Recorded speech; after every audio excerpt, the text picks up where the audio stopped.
O fenómeno das chuvias torrenciais que se viviu onte entre a comarca do Barbanza e Santiago e tamén en Vigo ten un nome técnico entre os meteorólogos. Chámase liña de turbonada.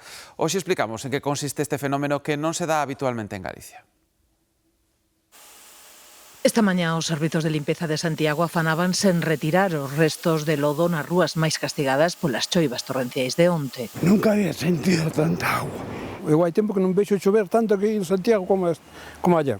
O que pasou onte por Galicia foi unha liña de turbonada que afectou en maior medida a comarca do Barbanza e de Santiago.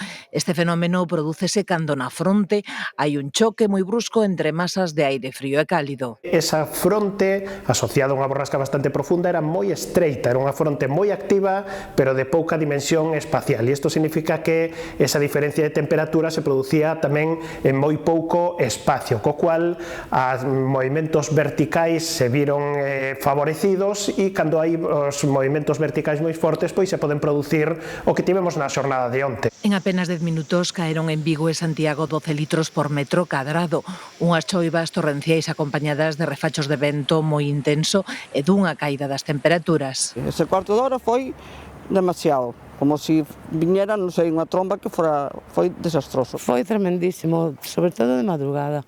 As ventanas movíanse todas, as persianas. Para os meteorólogos é difícil predicir con anticipación cando se vai formar unha liña de turbonada. Non é un fenómeno, digamos, tan propio ou tan normal de Galicia, aínda que non é ni moito menos a primeira vez que o vemos.